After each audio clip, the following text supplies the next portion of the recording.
घर पे मेहमान आया है, स्वागत नहीं करेंगे? चाय पानी मिल जाए तो।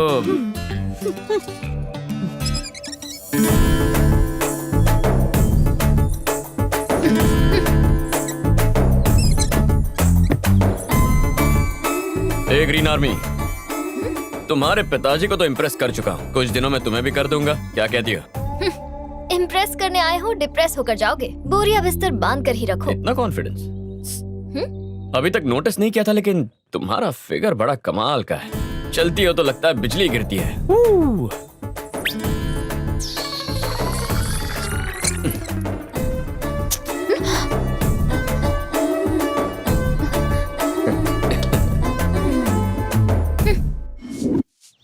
लो ये भी धो देना। मालकिन, आज शाम को मैं नहीं आ पाऊंगी। क्या कारण है? आज मैंने अपने पति के लिए व्रत रखा है। शाम को उनके साथ मुझे मंदिर जाना है। तेरा भाग्य अच्छा है कि कम से कम तेरा पति तो तेरे साथ है। और यहाँ हमें देख लो, पति का घर होते हुए भी इतने वर्षों से हम यहाँ भाई के घर पे पड़ी हैं। अरे मुंह काला करके भाग गई थी वो सरस्वती, और उसका दंड हम सभी को भुगतना पड़ रहा है। वो तो विदेश में आराम की जिंदगी जी रही है। हाँ, वो तो आराम से जी रही है, पर हमारी जिंदगी बर्बाद हो गई। अरे आंटी लोग, खाने में क्या है? आज कुछ मीठा बनाया है या नहीं? नहीं तो कड़वे करेले बनाए हैं, डिब्बे में भरो और निकल लो। तुमसे पूछा क्या? जब से आया हूँ तब से देख रहा हूँ, आप सबका चेहरा इतना उतरा हुआ क्यों है? आप जैसी सुंदर पत्नियों को ठुकरा कर आपको नहीं, उन्हें रोना चाहिए। इनमें उनका कोई दोष नहीं है बेटा, ये तो उस मनहूस का साया है जो हम पर पड़ा है। आप चारों की यही इच्छा है कि अपने पतियों के घर जाना है, यही ना? उसमें कौन सी बड़ी बात है? ऐसा है तो सिर्फ एक दिन के लिए नहीं, मैं आपको आपके पतियों से हमेशा के लिए मिलवा दूंगा। फिर आप सब एक साथ खुशी से रहेंगे। इस घर में मेहमान बन के आए हो, तरीके से रहो।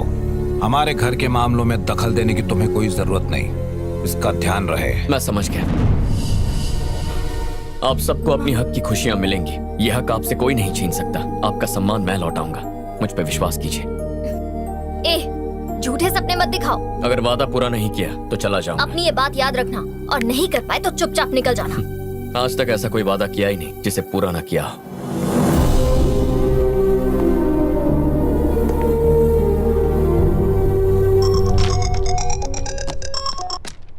माँ, मैं यहाँ पहुँच गया हूँ और सबसे मिल भी चुका हूँ।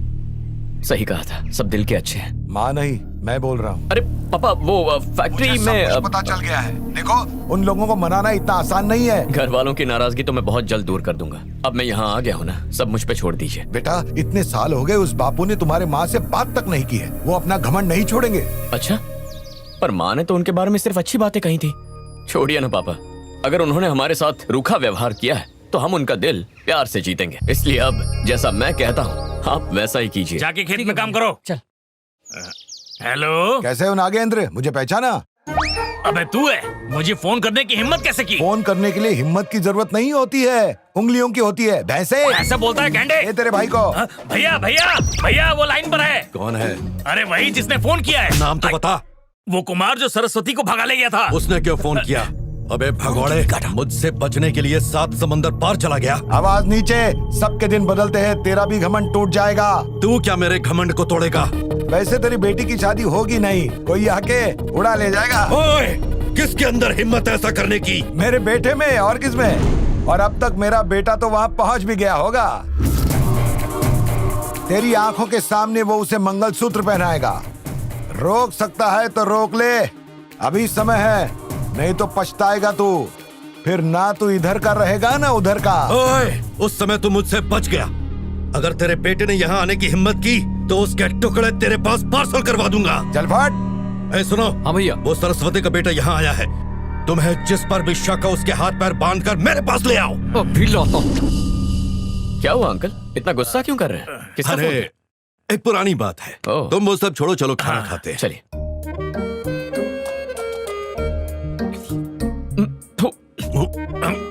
ये क्या खिला रहे हैं मुझे? इतना नमकीन खाना कौन खाता है? नमकीन? अरे एक बात बताता हूँ आपको, बल्ली ठाकुर जी के घर के खाने का स्वाद मजा आ जाता है। वैसे घर की महिलाएं जो खाना बनाती हैं, उसका स्वाद अलग ही होता है। आपको मैं कल का किस्सा बताता हूँ। वहाँ जो दाल बनी थी उसका स्वाद। वो दाल तड़का जरूर मेरी पत्नी मीनाक्षी ने बनाया होगा, मजेदार था। अच्छा, वो आपकी पत्नी है? हाँ। और परसों पनीर बिरयानी किसी ने कितने कमाल की बनाई थी। अरे वो मेरी पत्नी ने बनाई होगी। तुम्हें पता है साक्षी हर तरह की बिरयानी बहुत बढ़िया बनाती है। पसंद कैसे नहीं आता? बिरयानी ही नहीं। चलिए ये सब तो ठीक है, लेकिन सासू माँ ने जो भिंडी मसाला बनाया था, मेरे तो देखते ही मुंह में पानी आ गया था। उन्हें यहाँ से भेज के गलती कर दी। आप यहाँ बैठ के नमकीन खाना खा रहे हैं और वहाँ बल्ली जी रोज उंगलियां चाट रहे हैं। जिसके नसीब में है वही खाए। सांभर दे। खाओ। अब इसे देखो, ऐसा लगता है ये खुद कढ़ाई में तल के आया है। ये क्या दाल बनाएगा। चलो भूख मिट गई। वैसे उस घर की सभी औरतें बहुत खुश हैं, बस उन्हें एक दुख है, पति का साथ ना होने का। ये क्या बोल रहे हो तुम? उस घर की तारीफें करना यहाँ बंद करो। दिव्या की नाराजगी दूर हुई? उसी कोशिश में लगा हुआ हूँ। तुम्हारे माता पिता शादी के लिए मान गए? हाँ मान गए। यहाँ आने की भी सोच। तो उन्हें बुलाते क्यों नहीं? अरे कैसे बुला लूं अंकल जी, यहाँ का तो खाना भी ढंग का नहीं है और आपकी पत्नियाँ आपसे अलग रहती हैं। वो इस घर में आएंगे तो सबसे पहले यही पूछेंगे कि आप सब अलग क्यों रहते हैं। अरे छोटी सी बात के लिए इतने साल अलग रहना। अगर उन्होंने पूछा कि कल को दिव्या ने भी ऐसा ही किया तो मैं उन्हें क्या जवाब दूंगा? तो हमें क्या करना चाहिए? अपनी पत्नियों को वापस बुलाइए। यह बिल्कुल मुमकिन नहीं है। तुम्हारी शादी के लिए मैं अपने साथ हुए इतने बड़े धोखे को भूल जाऊं? अगर यही तुम्हारी जिद है ना, तो ये शादी नहीं हो सकती। ये तो गड़बड़ हो गई। इतना भड़क क्यों रहे? आपकी इस छोटी सी प्रॉब्लम का मैं आपको एक सोल्यूशन दे सकता हूँ। तो क्या है सोल्यूशन? जल्दी से बताओ। नाटक करना होगा। क्या कह रहे हो? हाँ नाटक करना होगा। आपने कभी नाटक देखा नहीं है क्या? अरे किसी भी नाटक में कपड़े, प्रॉप्स, किरदार सब नकली होते हैं। शो खत्म होने के बाद उन सबको लौटा देते हैं। ठीक वैसे ही आपकी पत्नियों को यहाँ लाएंगे, शादी तक रखने का नाटक करेंगे, फिर भेज देंगे। इससे एक तीर से दो निशाने लगेंगे। पहला, ये शादी हो जाएगी और दूसरा, बल्ली ठाकुर का घमंड भी चूर हो जाएगा। कार्तिक की योजना बहुत अच्छी है। इससे नाक भी नहीं कटेगी और मूछ भी बच जाएगी। मुझे भी ऐसा ही लगता है भैया, यही सही होगा। हाँ। ठीक है, उन्हें ले आओ। हाँ। लेकिन उनके साथ कुछ भी गुटरगु करने की जरूरत नहीं। जैसे ही शादी खत्म होगी उन्हें वापस भेज देना। गुटर गुना सही, काव काव तो कर सकते हैं। हाँ। गलती से मिस्टेक हो गई।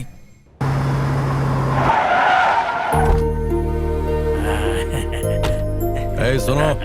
हाँ भैया। कहाँ है? अपनी पत्नियों को आवाज दो। मीनाक्षी। साक्षी। कविता बाहर आओ। सुनो। हाँ भैया। उसे भी बुलाओ। किसे भैया? तुम्हारी भाभी को। देखिए भैया, हम आपका हर काम नहीं कर सकते हैं। आपको भाभी को बुलाना पड़ेगा, हम नहीं बुलाएंगे। कल्याणी।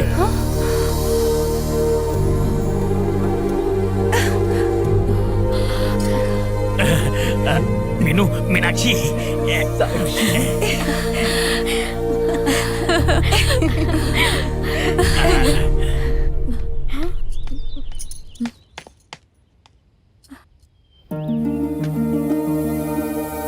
दिव्या, अपनी माँ और चाचियों से कहो घर चलें। हम उन्हें लेने आए हैं। आप सच कह रहे हैं पापा? तुम यही चाहती थी ना? ऐसा दिन भी कभी आएगा मैंने सोचा भी नहीं था। ये सब उसके कारण हुआ।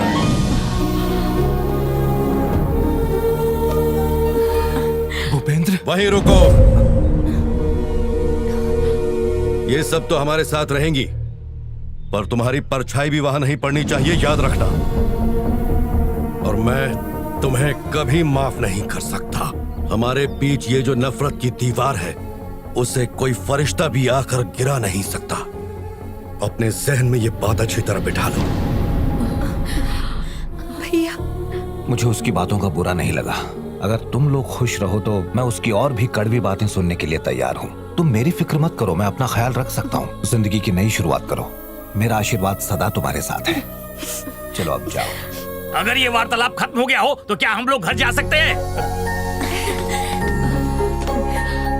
आओ मीनू, हम लोग पीछे बैठेंगे। भैया, मैं इन सबको पीछे बैठा रहा हूँ। जाओ पीछे वाली गाड़ी में बैठो। जाओ जाओ जाओ जाओ। हाँ हाँ, आराम से।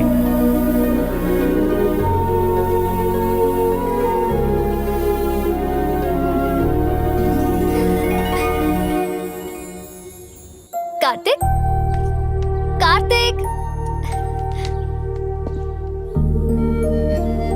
मैंने सोचा था कि मैंने इतने सालों से जो सपना देखा था वो बस सपना ही रह जाएगा, जो कभी पूरा नहीं होगा। तुम मेरे लिए फरिश्ता हो। मुझे समझ नहीं आ रहा कि मैं कैसे तुम्हारा शुक्रिया अदा करूं। Thank you.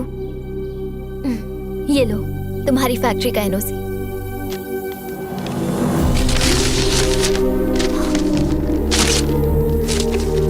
मैं यहाँ फैक्ट्री के लिए नहीं आया था, मकसद पूरा करने आया था। मकसद पूरा करने? लेकिन कैसा मकसद? कौन हो तुम? मैं सरस्वती का बेटा हूँ। माँ ने भेजा है। तुमने ये बात छुपा के क्यों रखी? अगर पहले ही बता देता तो आप इस शादी से इनकार कर देते। मेरी माँ की वजह से आपको पहले ही बहुत तकलीफ हुई है, पर अब मैं उन तकलीफों को दूर करने के लिए आया हूँ। अगर भूपेंद्र को पता चला तो वो तुम्हें मार देगा। मैं माँ के लिए मरने को भी तैयार हूँ। बेटा, अगर तुम्हारे बाप ने जिंदगी में कोई अच्छा फैसला लिया है तो इस हीरे को दामाद बनाने का लिया है।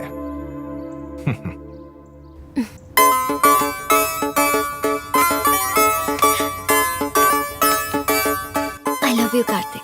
संकट राव, यस मैडम। तो अगर मैं किसी का खून कर दूं तो मुझे कितने साल की सजा होगी? देखिए और पूछ पूछ, आप खून कीजिए, आपका केस मैं लड़ लूंगा। लड़ोगे तो तब ना, जब तुम जिंदा रहोगे। मैं तुम्हारा ही खून करूंगी। क्यों, मैंने क्या किया है? मेरी कहने के बाद भी उसने एक बार भी मुझे फोन नहीं किया, और जब मैं करती हूँ तो उठाता ही नहीं। शायद उसका इनकमिंग बंद होगा और आपका आउटगोइंग। आप पीछे कम जीरो लगाइए और आगे एक ज्यादा। ठीक है।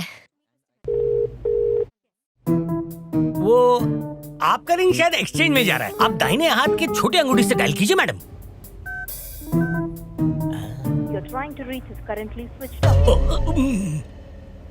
बिल नहीं भरा होगा इसलिए कनेक्शन कट गया। गला दबा दूंगी। भूल गए क्या कहा था तुमने? गला काट के आपके कदमों में पेश कर दूंगा। मैडम जी, एक काम कीजिए, आप मुझे इंडिया पार्सल कर दीजिए। क्या करोगे वहाँ जाके? झक मार के कार्तिक को ले आऊंगा।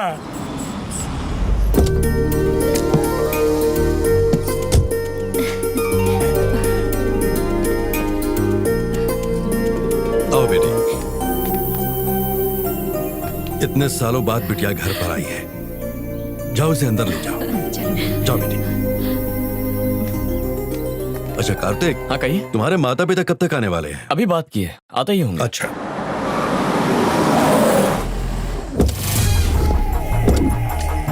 मेरे पिताजी और वो मेरी माँ। यहाँ फिसलने के मौके काफी हैं, कहीं टिकना मत। पागल हो गए हो क्या? मैं स्वाति से कह रहा हूँ, तुमसे नहीं। अच्छा तो फिर ठीक है। अरे रुको भाई, मैं कोई नेता थोड़ी हूँ, मैं तो इनका चाहता हूँ। जरा मिलने तो दो। पापा, ये दिव्या के पापा। हाय। हाय भैया, कैसे हो? I missed you. जिसे सैया बनाना था उसे भैया बना दिया। अरे कार्तिक, तुमने बताया नहीं कि तुम्हारी एक छोटी बहन भी है? ये आज ही पैदा हुई। अच्छा, मतलब ये सालों से विदेश में। ओह अच्छा। अरे भाई, तुम लोगों में झगड़ा हुआ है क्या? ऐसे दूर दूर क्यों खड़े हो? अरे नहीं ऐसी कोई बात नहीं। अरे आओ इधर पास में। आ जाओ, आ जाओ। दिव्या कहीं दिखाई नहीं दे रही है। हाय दिव्या, कैसी हो? आपकी बेटी दिव्या को कैसे जानती है? ये स्केट्स की तरह है, बर्फ देखते ही फिसलने लगती है। भाभी को देखकर भी ऐसा ही लगता है। ये कौन है जो मेढक की तरह टर टर कर रहा है? ये दिव्या के चाचा हैं। तालाब मेरे। भाई साहब, आपकी पत्नी बहुत सुंदर है, आपकी जोड़ी अच्छी लग रही है। मैं तो कहती हूँ शादी के लिए सिर्फ लड़की का अच्छा होना ही काफी नहीं है, परिवार भी अच्छा होना चाहिए। कार्तिक, तुम दोनों की जोड़ी भी अच्छी है। अरे सुनो, उछलने की जरूरत नहीं है। पहले मैं इनकी खातिरदारी लूंगा, उसके बाद विश्वास करूंगा। आइए अंदर चलते हैं। स्वाति को यहाँ लाना जरूरी था। अगर स्वाति को लेकर नहीं आता तो क्या करता? तुम्हारा मैनेजर मेरी बेटी के पीछे पड़ा है, उस पर डोरे डाल रहा है। दरअसल मेरी बेटी कैरम के स्ट्राइकर जैसी है, कॉइन देखी नहीं कि फिसल जाती है। कैसे छोड़